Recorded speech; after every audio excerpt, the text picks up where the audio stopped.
19, verso 18, que dice: porque la ira de Dios se revela desde el cielo contra toda impiedad e injusticia de los hombres, que detienen con injusticia la verdad, porque lo que de Dios se conoce les es manifiesto, pues Dios se lo manifestó. Porque las cosas invisibles de Él, su eterno poder y deidad, se hacen claramente visibles desde la creación del mundo, siendo entendidas por medio de las cosas hechas, de modo que no tienen excusa. Amén. Vamos hoy, hermanos, el domingo quedamos, la última parte que tratamos fue algunas generalidades del pecado. Y estábamos diciendo que el pecado es la mayor ofensa que se le puede hacer a Dios. Por eso hay que cuidarse de pecar, porque es la mayor ofensa que se le puede hacer a Dios. Uno pensaría que no, porque peca y las cosas parece que siguen normal en su curso, pero tarde que temprano, más temprano que tarde, traerán consecuencias. El pecado se considera esencialmente moral. El pecado produce condenación al hombre y nunca es considerado como negociable. Y dijimos que el pecado es considerado universal. Dice que por cuanto entró en el mundo por un hombre, y por el pecado la muerte, así la muerte pasó a todos los hombres, por cuanto todos pecaron. Eso es universal. Juan, en esa primera carta, el capítulo 1, el verso 10 dice: si decimos que no hemos pecado, le hacemos a él mentiroso y su palabra no está en nosotros. ¿Por qué? Porque es algo universal. Pero el ser humano debe cuidarse de pecar. Hoy quiero que miremos, hermanos, en este sermón que llevará unos cuantos cultos. El pecado tiene una naturaleza interna o unas características que el mundo trataría de ignorar, pero son evidentes. Una de ellas es que el pecado es una violación. El pecado, cuando el hombre peca, viola las normas establecidas por Dios. De hecho, eso es errar al blanco. Entonces, de por sí, se llama pecado o se define como pecado. Entonces, la primera característica del pecado es que viola las normas de Dios, viola la norma divina de la rectitud. Es esta norma tan esencial que en la ley de Dios, la ley establecida por Dios, desde el principio, al primer hombre, se le habló de que esa falla ante Dios le acarrearía muerte. porque fue el mandamiento que Dios le dio, y el pecado fue la violación de ese mandamiento. Entonces, Moisés lo planteó en la ley de una manera especial, como Dios se lo estableció. Pero hay un texto en 2 Timoteo capítulo 1 verso 8, dice: por tanto, no te avergüences de dar testimonio de nuestro Señor, y dice el apóstol, ni de mí, preso suyo, sino participa en las aflicciones por el Evangelio, según el poder de Dios, quien nos salvó y llamó con llamamiento santo, no conforme a nuestras obras, sino según el propósito suyo en la gracia que nos fue dada en Cristo Jesús antes de los tiempos de los siglos, pero que ahora ha sido manifestada por la aparición de nuestro Salvador Jesucristo, el cual quitó la muerte y sacó a la luz la vida y la inmortalidad por el Evangelio. Y dice el apóstol, del cual yo fui hecho o fui constituido predicador, apóstol y maestro a los gentiles. Gálatas, el apóstol Pablo, cuando le escribió a los Gálatas, no le recibo aquí a las manos. Perdónenme, ahí yo ubico bien esto, que esto es muy importante. Igual son más importantes ustedes, por eso no me puedo distraer acá en dos. Dice que las envidias, homicidios, borracheras, orgías y cosas semejantes a estas, acerca de las cuales os amonesto, como ya os lo he dicho antes, dice: los que practican tales cosas no heredarán el reino de Dios. Entonces, aunque se trae a través del Evangelio la solución, se trae a través del Evangelio la reconciliación, a través del Evangelio se trae, el Evangelio es buenas noticias de Dios para salvación. No obstante, cuando el ser humano se dedica a obrar como sus deseos le dictan, se mete en problemas con Dios. Dice: los que practican tales cosas no heredarán el reino de Dios. No heredarán el reino de Dios.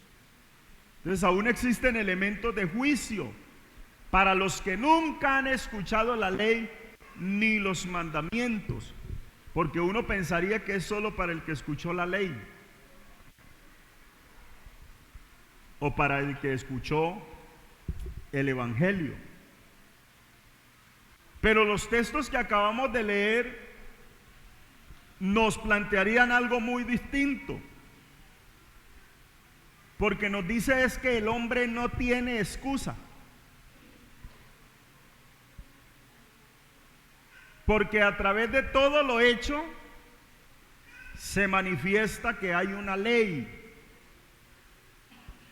y que hay un ser supremo que está por encima de todo. Entonces, el apóstol Pablo es claro cuando le habló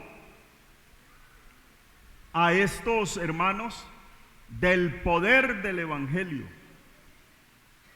y les habla de ese poder para salvación, por lo cual dice: no me avergüenzo, es que es poder de Dios para salvación. Pero como si alguien le respondiera: no, entonces estamos claros en eso, y qué sabroso, y le dice: pero el hombre no tiene excusa, pues habiendo conocido a Dios no le glorificaron como a Dios ni le dieron gracia, sino que se envanecieron, y su necio corazón se entorpeció, dicen algunas versiones, se oscureció, dicen otras. La versión que más leemos dice: fue entenebrecido. De alguna manera el hombre dejó que se oscureciera su forma de pensar, Pero el texto, el verso 20 dice, las cosas invisibles de Él, su eterno poder y deidad, se hacen claramente visibles a través de las cosas hechas, de modo que no hay excusa. Bendito el nombre del Señor. Un comentarista, hermanos, que he tomado mucho para estas enseñanzas, William Barclay, él dice que hay que volverse un poco a los profetas para lograr entender, porque muy a menudo su mensaje equivale a: si obedeces a Dios, pues van a vivir bien o van a estar bien.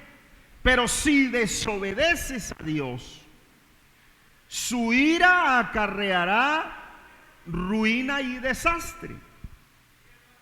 Y hay un orden. Lo que él trata de poner y traer a los hermanos a contexto es que Ezequiel lo dice de alguna manera lapidaria, temeraria. Dice: el alma que pecare, esa morirá. Esa morirá. Dando a entender de moral en este mundo. Y el que lo quebranta tiene que sufrir más tarde o temprano. Eso es exactamente lo que dijo un gran historiador llamado Freud. Hay una lección, una sola, que podemos decir que la historia repite con claridad, y es que el mundo está basado en un fundamento moral, que a la larga les va bien a los buenos y a la larga les irá mal a los malvados. Entonces, la esencia del mensaje de los profetas hebreos es que hay un orden moral en el mundo. La conclusión es clara: ese orden social es la operación de la ira de Dios. Dios ha hecho este mundo de tal manera que si quebrantamos sus leyes, sus normas, sufrimos las consecuencias. Ahora bien, si estuviéramos solamente a merced de una inexorable orden moral, no podríamos esperar más que la muerte y destrucción. Pero el mundo está hecho de tal manera que el alma que peque tendrá que morir, si no hay más que ese orden moral.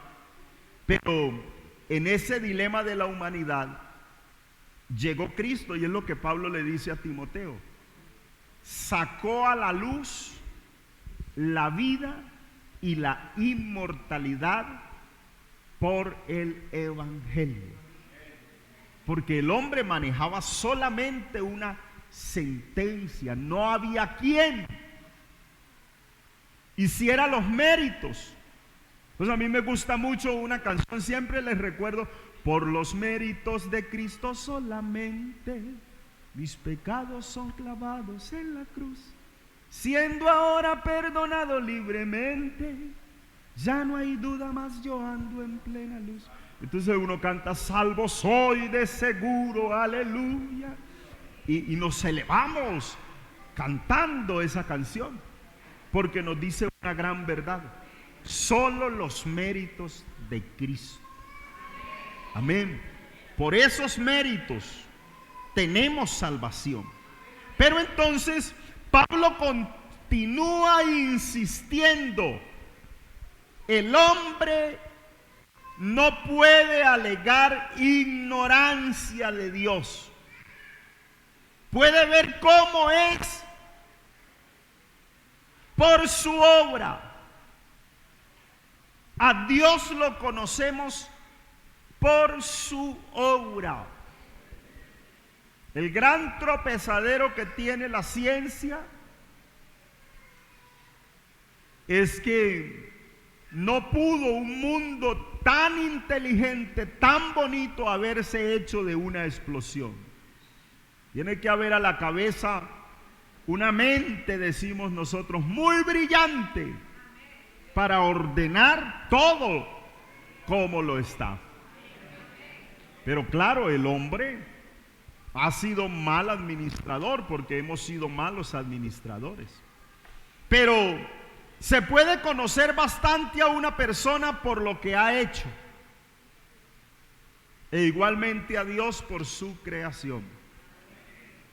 A uno lo juzgan por sus obras y nos conocen. No me diga su nombre, yo sé cómo obra, porque se muestra. El Antiguo Testamento lo afirma. Entonces no se presenta todas las veces la misma idea, pero Pablo lo sabía. Pablo, cuando hablaba de Dios a los paganos, empieza por su obra en la naturaleza, hablándoles de la obra del Señor en todo lo hecho. Entonces tiene mucho que decir acerca de la convicción de que a Dios se le puede conocer en la creación, que no fue la pluma de Moisés la que inició el conocimiento del Creador. La inmensa mayoría de la humanidad, aunque no han oído nada de Moisés, aunque no digamos nada de sus libros, hermano, la mente se eleva y el mundo inspira al ser humano. El ver la hermosura de las cosas hechas inspira al ser humano. La inmensa mayoría de la humanidad, hermano, conoce a Dios, aunque no conozca a Moisés y sus historias. Conoce a Dios a través de su creación. La naturaleza es el maestro y el alma de esto. El discípulo sencillamente se dedica a admirar a su maestro y a transmitir lo que de él ha conocido. Pero hermanos, uno pudiera pensar que una florecilla junto a la valla, pero en vez de decir una florecilla, hay que hablar del jardín del mundo. Se podría hablar de una concha del mar, pero es preferible hablar no de ello, sino de una perla, de una pluma, de una ave o de una avecilla, pero no tiene que ser la de un pavo real, sencillamente.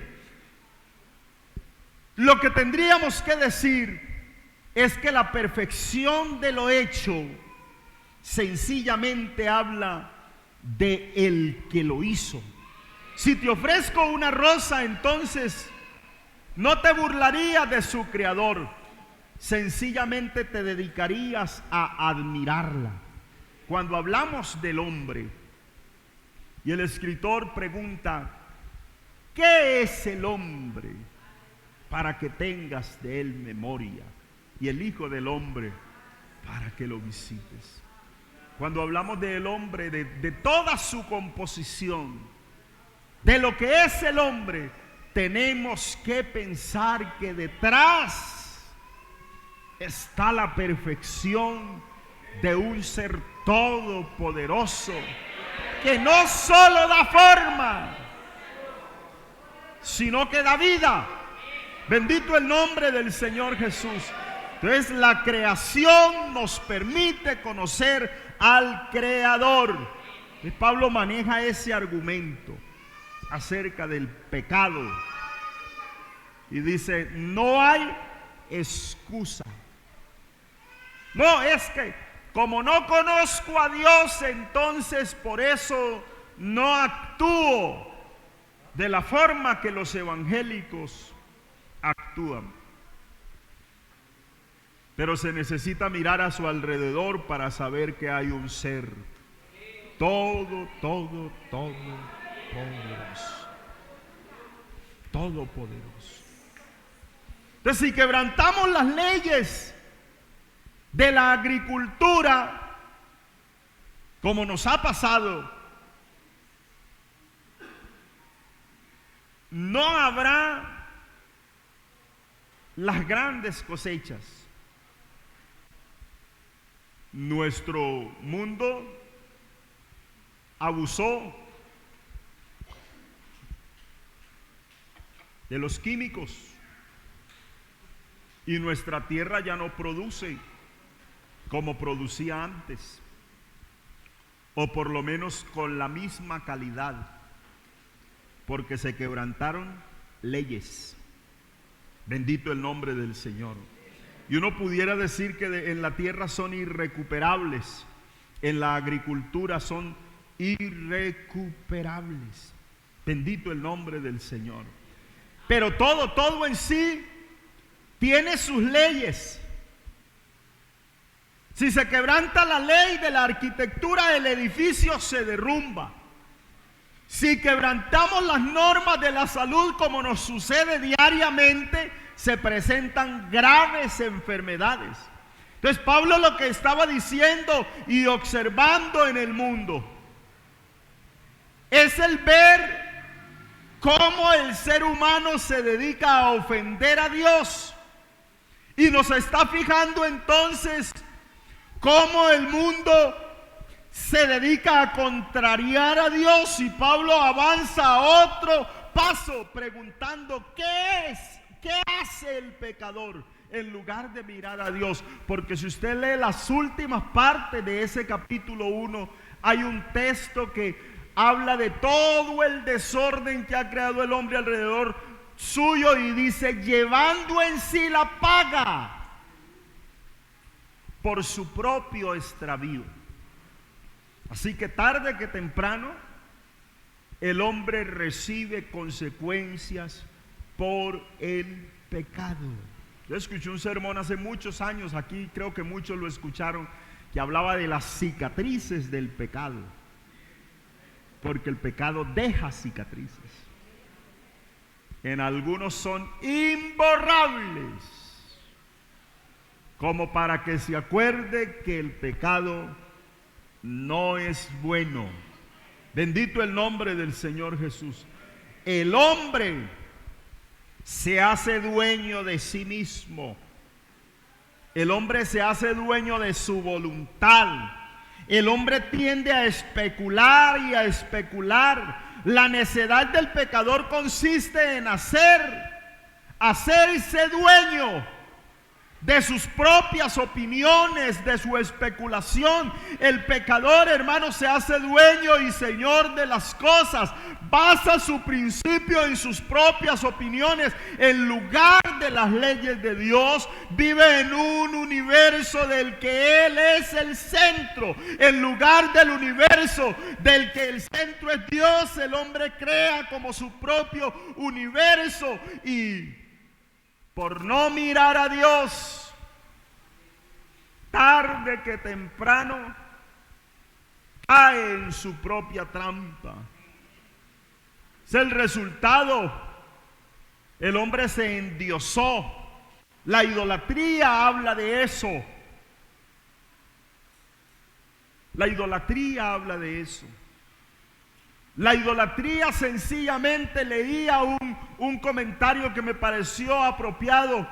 El que hacía la reflexión dice que el hombre sencillamente empezó a buscar un Dios que no le pidiera cuentas. Y cuando busca a un Dios que no le pida cuentas, entonces decide creárselo. Por eso Isaías habla de la insensatez de la idolatría, porque el hombre va y corta un leño y fabrica de ello un Dios y le dice: tú eres mi Dios. Pero es un ser al cual él le clama, le pide lo que son sus deseos, pero nunca le va a escuchar una exigencia, porque al hombre no le gusta que se le exija. el hombre quiere hacer de su mundo un pequeño círculo donde solo él se mueva, mande y ordene. Y de allí que la idolatría, entonces, cuando el hombre creó su propio Dios, entonces tuvo que acotarle algo, y fue la hechicería. Se lanzó por el lado del ocultismo para poder hacer efectivas sus peticiones,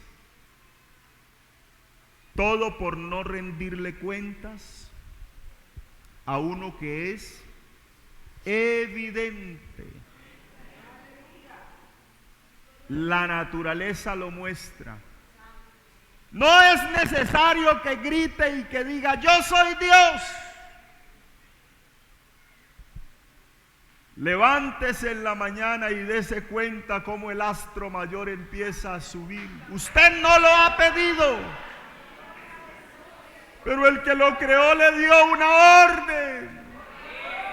Y él se mueve y se pone en su lugar, pero en la tarde humildemente declina, porque hay una ley para ellos. Y ellos obedecen a la orden de su Señor. Entonces, el hombre busca es eso. Yo no quiero que me gobiernen. Por eso el pecado es violación a las normas. Eso es el pecado. Violación. Internamente el pecado es violación a las normas. Por no reconocer las normas de Dios, el hombre se crea sus propios dioses. ¿Qué más es el pecado? El pecado es egoísmo. Es egoísta por naturaleza. Hablaríamos del yo. Esa característica del pecado es constantemente dominante y rechaza todo tipo de autoridad. Todo tipo de autoridad que no sea ellos mismos. Por eso el texto dice,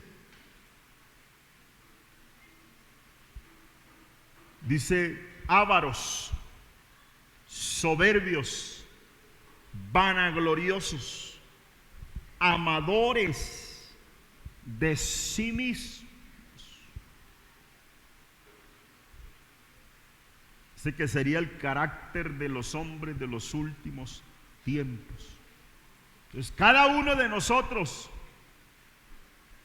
el apóstol Pablo dice, agrade a su prójimo en lo que es bueno para edificación. Porque ni aun Cristo se agradó a sí mismo, antes bien está escrito, los vituperios de los que te vituperaban cayeron sobre mí. Y el pecado es egoísta. El pecado quiere hacer solo lo que a él le complace, solo lo que le place hacer. Es alimentar su yo. Pero ¿qué más es el pecado? Hemos hablado de rebelión. En ese puntico que dijimos el origen del pecado, dijimos que se originó en el cielo por una rebelión. Entonces el pecar, los seres humanos sabemos que estamos haciendo lo que a Dios no le agrada. Todo ser humano que peca sencillamente sabe que está rebelándose contra su Creador. No importa cuánto tiempo lleve en la iglesia, si es nuevo, si es antiguo, si tiene mucho conocimiento, si tiene poco, el pecado sigue siendo rebelión contra Dios. Bendito el nombre del Señor Jesús. Esa rebelión, hermanos, es esa violación de lo que Dios me ha prohibido. Así que rechazamos al dador de la ley como a la misma ley. Cuando el ser humano peca, le está diciendo a Dios: hágase a un ladito, porque voy yo. Y en esa incursionar del ser humano es que se cometen tantos errores. Bendito el nombre del Señor Jesús. Es muy importante que tengamos en cuenta que no debemos rebelarnos contra Dios. Nunca, nunca se rebele contra Dios. Toda rebelión es pecado. Bendito el nombre del Señor Jesús. Hermano, y es que es muy interesante saber y mirar. Hay una historia, hay una parábola. Ustedes recuerdan San Lucas, capítulo 12, capítulo 19, verso 12, dice: oyendo ellos estas cosas, prosiguió Jesús y dijo una parábola, por cuanto estaba cerca de Jerusalén, y ellos pensaban que el reino de Dios se manifestaría inmediatamente. Y les planteó esto.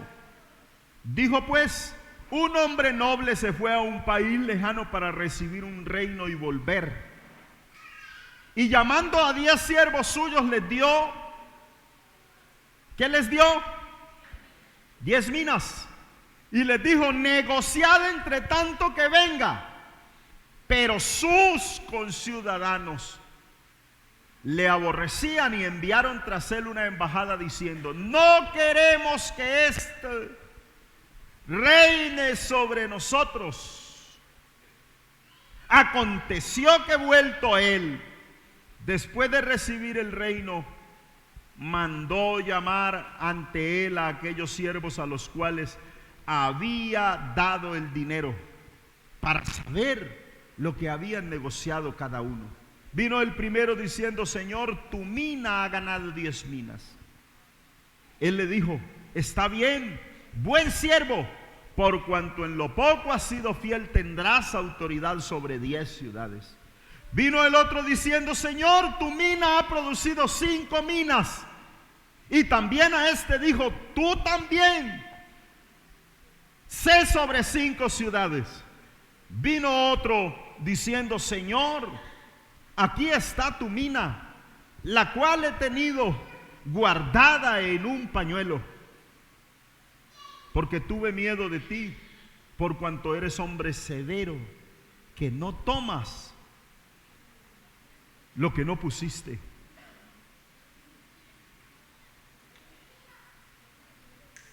Y ciegas lo que no sembraste. Él le dijo: mal siervo, por tu propia boca te juzgo. ¿Sabías que yo era hombre severo, que tomo lo que no puse, que ciego lo que no sembré? ¿Por qué pues no pusiste mi dinero en un banco o en el banco, para que al volver yo lo hubiera recibido con intereses? Y dijo a los que estaban presentes: quitadle la mina y dadla al que tiene las 10 minas. Ellos le dijeron: Señor, tiene 10 minas. ¿Y qué dijo él?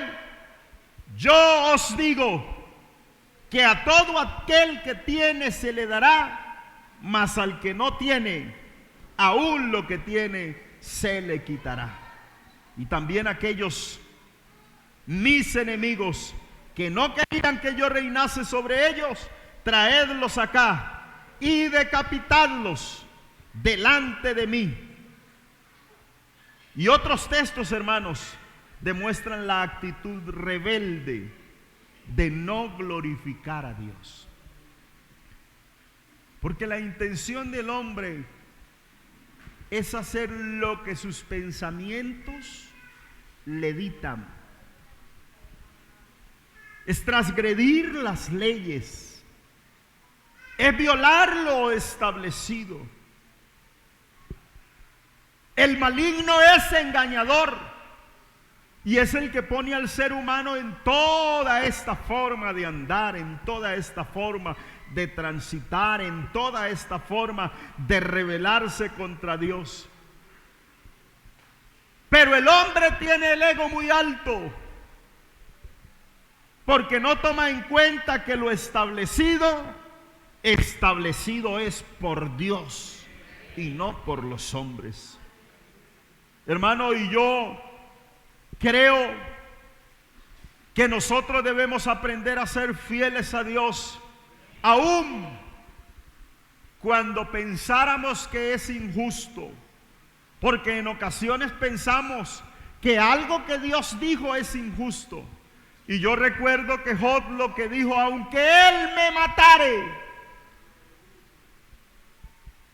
en Él voy a esperar.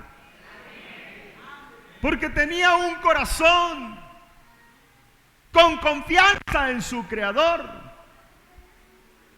porque entendía que quién es Él para hablar contra Dios. Luego entonces el gran problema nuestro es pensar que puedo argumentar contra Dios. Job dijo: voy a poner mi mano en la boca, porque ¿qué puedo hablar yo contra ti? Bendito el nombre del Señor Jesús. Cuando Dios habla, el hombre ha de saber que solamente ha de escuchar. Pero es que en Dios y entre Dios y nosotros no es solamente lo que Él ha hablado, porque su palabra es algo muy mínimo lo que Él ha dicho, pero nos ha dejado todo un cúmulo de cosas las cuales podemos ver, y por eso tomé el texto. Hermano, no tenemos excusa, no tenemos excusa. No podremos decirle a Dios: lo hice por esto, lo hice por lo otro, porque siempre argumentamos contra Dios. ¿Por qué cometió fornicación? Porque sucedió esto. ¿Por qué peleó contra el hermano? Porque me hizo. ¿Por qué discutió con el otro? Porque dijo. Pero nada, no hay argumentos, no hay excusas ante Dios. Hay algo que nos muestra que Él es soberano, que es el dueño de todo, que es la máxima autoridad, que ante Él no hay nada que el hombre pueda hacer. Es la autoridad máxima. Por eso cuídese y cuidémonos de pecar contra Dios, porque no hay excusa. Le voy a invitar a estar de pie.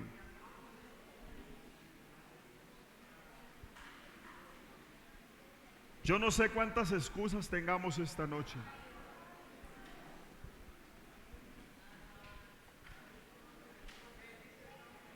pero qué bueno si le decimos al Señor en una oración muy sencilla: Señor, yo pensé que podía excusarme,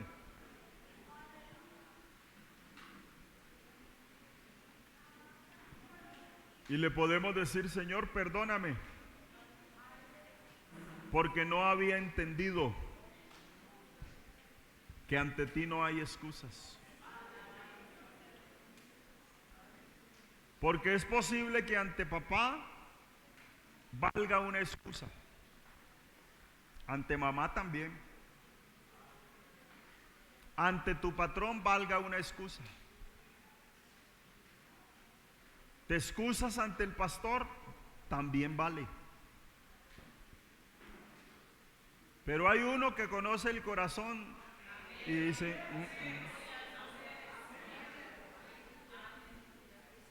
es que lo que Dios establece no es ni de aquí ni de allá, es así.